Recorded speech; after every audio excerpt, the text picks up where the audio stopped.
Eu sou o Leandro Rodrigo, corretor da Patrão Imóveis aqui de São Bernardo do Campo, e hoje eu convidei a Natália Gama, uma das sócias da 520 Créditos, para bater um papo com a gente aqui sobre financiamento imobiliário. Ela é quem manja tudo. E Natália, primeiro, muito bem-vindo. Muito obrigado por ter aceitado o convite. E se apresenta um pouco, fala um pouco do seu trabalho na Soluções em Créditos, não só imobiliários, de uma maneira geral. Legal, né? Bom, primeiramente, Leandro, muito obrigada pelo convite, eu fico muito feliz. Eu acho que crédito é um assunto muito importante que a maioria das pessoas não gosta muito de falar ou às vezes tem realmente um conhecimento muito raso. Uhum. Tem um mercado que muitas vezes acaba vendendo crédito errado, então eu acho que é super importante ter um espaço para poder falar sobre. E a 520, na verdade, tem esse papel não só de fazer a intermediação de créditos, né? A gente faz hoje, né, o financiamento imobiliário, que é Uhum. nosso carro-chefe, mas a gente tem outros créditos também, como consórcios, consignados, empréstimos pessoais, empréstimo para PJ, créditos com garantia. E o mais importante de tudo é que não é simplesmente uma intermediadora, né? A gente hoje faz um trabalho muito de entender o que o cliente precisa, buscar o melhor crédito para ele Legal. e dar toda a informação de forma mais transparente possível para esse cliente não chegar lá na frente e se arrepender ou ter uma surpresa muito Sim, sim. amarga, né? Então, acho que é o mais importante. Não, legal. Bom, eu te convidei aqui hoje porque, como na função de corretor de imóveis, diariamente eu tenho algumas dúvidas de clientes.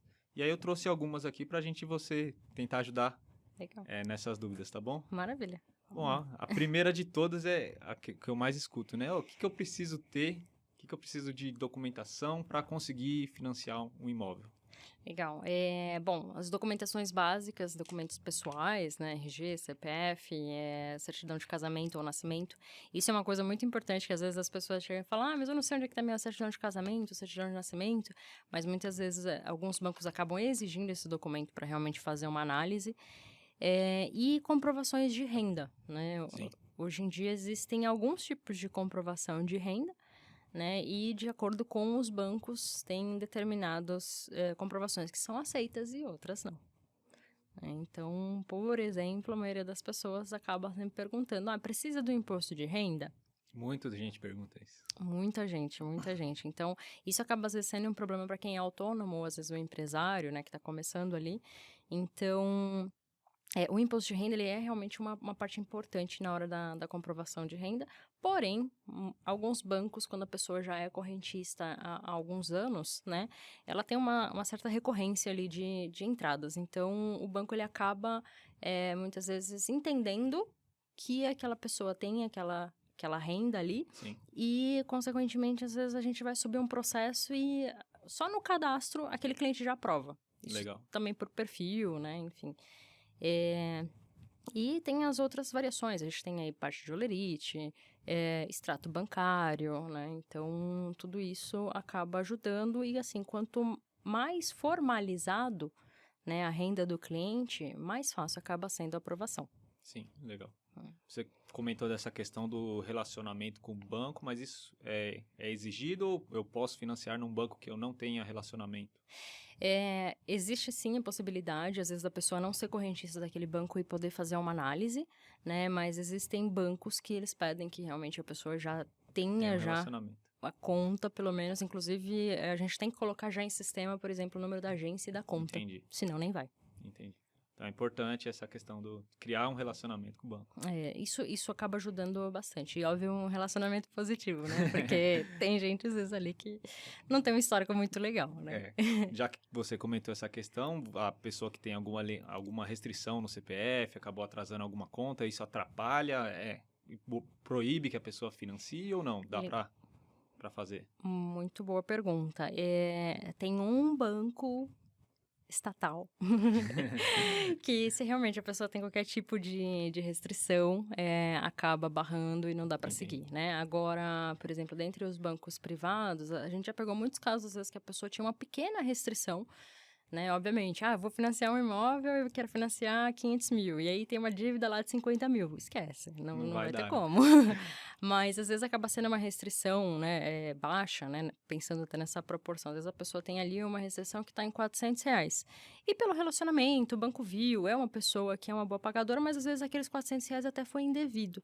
Então, a gente vê que tem alguns casos que acaba passando sem problema nenhum. O único tipo de restrição, realmente, que acaba sendo um impeditivo são restrições relacionadas aí ao próprio produto, né? Ou seja, crédito. Então, quando a pessoa já teve algum problema de crédito. Não tem como. Aí fica bastante complicado. E um outro problema também, às vezes, é a questão de imposto. Quando a pessoa está devendo imposto, aí também, né? Qualquer banco, ele acaba fechando a porta. Não, perfeito. Legal. Uma outra pergunta que eu escuto bastante é entrada. É preciso de entrada? Quanto que eu preciso de dar entrada? Tem banco que exige mais, exige menos? Como funciona? Uma boa pergunta também, porque a gente tem hoje 2 cenários, né, Leandro? Até você trabalha com as duas coisas. Tem o pessoal que compra o imóvel na planta, né? E aí sempre tem, né, a questão de, é um tipo de compra que você pode, querendo ou não, parcelar a sua entrada, né? Direto com a construtora, né? Isso, exatamente. Então, esse é um caso, por exemplo. Mas os bancos, normalmente, eles vão financiar de 70% até, no máximo, 90%. Isso de acordo com o relacionamento também, né? Então, a pessoa ela acaba tendo ali que ter de 10% a 30%. A gente sempre fala, o mais seguro realmente é pensar o quê? Tenha 20% de entrada. Isso pensando... Que é o mais fácil. Isso pensando atualmente, né? A gente já teve períodos aí que foi um pouquinho mais de entrada, tudo depende também de economia. Sim. Não, legal. Natália, existe alguma relação de acordo com a renda que eu tenho com o valor do imóvel que eu possa financiar? Ou não tem uma relação? É sempre mediante uma análise que vocês fazem essa prospecção com o cliente? Legal. Tem sim uma relação e um fator que hoje acaba impactando bastante é a taxa de juros, né? Então, a gente estava até conversando anteriormente, no ano passado, por exemplo, até basicamente junho, a gente teve aí uma taxa de juros, assim, inédita. Muito baixa, né? Maravilhosa. Tinha taxas aí de 6,7, 6,99 ao ano, baixíssima, né? E, consequentemente, isso fazia que a parcela ficasse menor. Muito mais atrativa. Mais atrativa, mais crédito. Então, assim, isso é um fator que impacta bastante, porque hoje a gente vê o quê? As taxas estão variando aí de 8,60 a 9,99. Uma pessoa que tem uma renda, por exemplo, de R$ 10.000, normalmente ela pode comprometer 30% dessa renda com uma parcela. Entendi. Pode chegar, dependendo do banco, até 45%. Mas pensando aí nos 30%, uma pessoa que tem R$ 10.000, ela poderia chegar a financiar aí, cerca de 280 mil, né, de crédito para dar esses 3 mil de parcela. Entendi. Coisa que, se a gente comparar o ano passado, uma pessoa que tinha essa mesma renda poderia comprometer esses mesmos R$ 3.000, por causa da taxa de juros estar mais baixa, ela poderia chegar aí a praticamente 350 mil de crédito. Então, uma diferença... Então faz relação com a taxa atual no momento que a pessoa está querendo financiar aquele imóvel. Perfeito, exatamente. Então, tem muito essa correlação também. Então, o ideal seria a pessoa te consultar, né? Você que é especialista, e fazer uma análise, né? Exatamente. A pessoa pode já consultar 520. A gente, aliás, não tem nenhum tipo de compromisso. A gente faz toda essa análise sem nenhum tipo de compromisso para ajudar realmente a entender qual que é o melhor perfil. E até para vocês também é muito melhor chegar um cliente ali que ele sabe e... Quanto que ele pode investir no imóvel. Né? Exatamente. Acho que é um dos maiores problemas que a gente vê com os corretores. Verdade. Eu vou deixar no link aqui, abaixo do vídeo, o contato para você falar com a Natália. Tá bom? Perfeito. Natália, outra pergunta que eu escuto bastante é a questão do FGTS. Existe alguma regra para você usar FGTS? Todo mundo pode usar? Como é que funciona? Legal. Tem algumas regras, né, do FGTS, mas as principais, né, é que a pessoa ela tenha pelo menos 36 meses de registro em carteira. Não precisa ser uma sequência, não precisa ser 3 anos direto, não. Pode ser, 6 meses em um trabalho, pode um ano e meio. Total, né? Isso, exatamente. Somando e dando os 36 meses, tá ok para poder utilizar. Outra questão também é essa pessoa ela tem que comprovar algum vínculo com aquela cidade que ela vai comprar um imóvel, né? Ou seja, vínculo de moradia, às vezes ela tem ali ela tá alugando uma casa já há mais de um ano, né? Ou vínculo de trabalho, ou naquela mesma cidade, ou pode ser uma cidade vizinha. Aí não tem problema. E também, né, ela só tem que tomar cuidado se ela já tiver um outro imóvel, né? Esse outro imóvel tem que estar ou numa outra cidade, ou também não pode estar numa cidade vizinha para ela poder Não pode utilizar. ser na mesma cidade, senão o órgão do governo bloqueia essa questão do FGTS. Bloqueia, exatamente, exatamente. A partir do momento que ela não cumpre, né, alguma dessas regras, e tem algumas outras também, né, que é bem extenso, são 86 páginas de FGTS.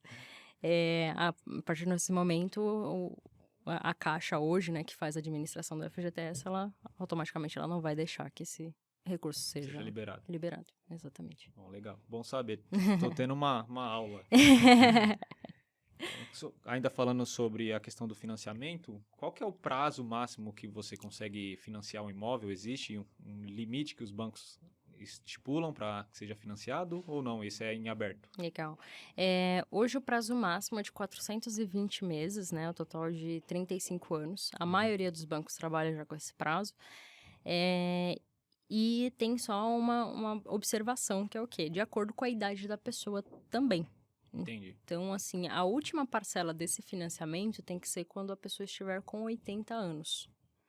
Então, se a pessoa ali estiver financiando imóvel com 60 anos, ela automaticamente só vai poder ficar num prazo de 20 anos de Entendi. financiamento. Né? Então, esse é o limite ali dos bancos. E são todos os bancos aplicam essa regra? Exatamente, exatamente. Todos os bancos acabam aplicando. Não acaba sendo até uma questão da parte financeira, é muito mais da parte de seguro, né? Então, os seguros também, eles já começam a olhar ali determinadas idades e falar, poxa, é muito arriscado, né? Para poder cobrir. Entendi. Legal. Essa questão do financiamento ser muito longo, existe uma maneira de você encurtar esse prazo, que é a tal da amortização, é isso mesmo? Uhum. Como é que você pratica, no caso o cliente, como é que ele consegue praticar essa amortização? Legal. Ele tem, na verdade, duas formas, né, de fazer. Uma com o próprio FGTS. Então, a partir do momento que ele tem ali um saldo de FGTS, ele pode amortizar. E aí, depois, ele tem que esperar 2 anos para fazer novas amortizações, né? E também com o recurso próprio, né? Então, a pessoa tem ali, recebeu algum tipo de valor, algum tipo de bonificação e etc. Ela pode deixar aquele recurso ali em conta, né? E aí entra em contato com o banco para poder amortizar. Isso é muito interessante porque, querendo ou não, você tira um juros considerável, né? E hoje tem já um estudo, apesar de chegar a 35 anos, a média que os brasileiros fazem a quitação dos financiamentos deles é de 16 anos. Nossa. Então, assim... Uma bela redução. Uma ótima redução, né? Então, é um período aí... né, o pessoal sempre fica assustado, né? Fala assim, vou entrar numa dívida... De 35 anos, Exatamente. Né? Nem sei como é que eu vou estar daqui no futuro. Exatamente, uma dívida minha vida inteira, né? Só que a maioria dos brasileiros realmente acaba fazendo essa redução, né? Até porque, enfim, há alguns modelos aí acaba que a parcela cai e fica muito mais fácil. E a pessoa acaba quitando muito antes e consegue até comprar um novo imóvel. Com certeza, com certeza. A gente tem muitos casos que o pessoal quita antes, e uma coisa também que é muito interessante. As pessoas às vezes pensam assim, eu preciso quitar o meu financiamento para eu poder vender o meu imóvel. Não precisa. Então, isso é uma operação que a gente tem feito bastante ultimamente, que às vezes a pessoa ela tem o financiamento ali em andamento, mas mesmo assim ela quer vender. Então, mesmo se a outra pessoa for financiar, é possível também. É possível financiar, então, um imóvel que já está financiado. Sim, sim. O que não acontece, que a maioria das pessoas acha que é possível, é que, vamos supor, o Leandro está vendendo o imóvel dele, está financiado, eu quero comprar o imóvel do Leandro. E aí eu falo pro Leandro, transfere sua dívida para mim, né? Transfere do seu nome pro meu. Isso não tem como. Essa é uma pergunta que eu escuto bastante também. Se é possível transmitir o financiamento e aí a pessoa só paga...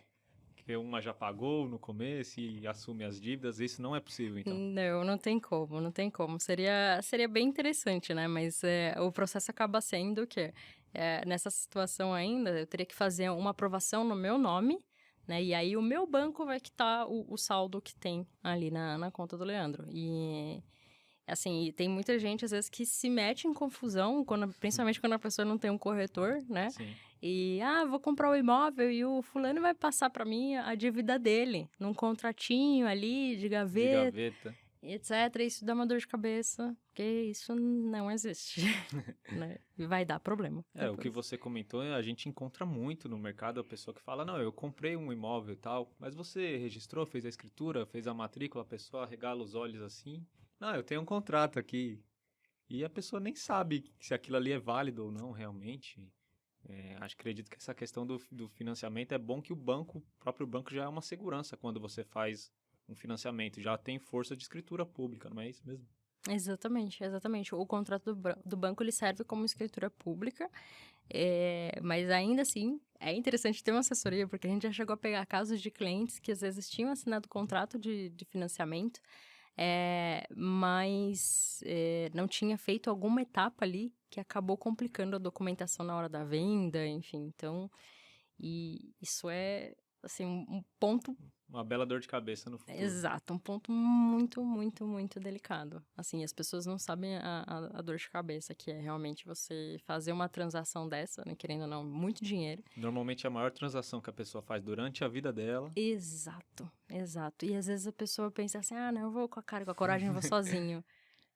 Ai, esse a gente já pegou tanto caso, complicadíssimo. Sim, sim, eu também já peguei casos que a pessoa deixou dívida no imóvel e a pessoa que estava comprando não viu e acaba que tendo que assumir essa dívida. São cada situações. Por isso Exato. que é importante buscar, né, uma assessoria de um corretor, de uma pessoa especialista em crédito, que nem você. E essa é a importância para que não tenha dor de cabeça no futuro. Exatamente, exatamente. A gente até outro dia ajudou um cliente que ele estava querendo vender o imóvel dele, e quando a gente foi pedir a documentação, aconteceu o quê?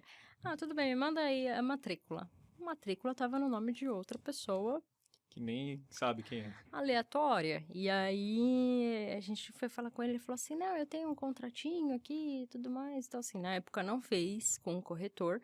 A sorte é que ele ainda tinha contato com os vendedores.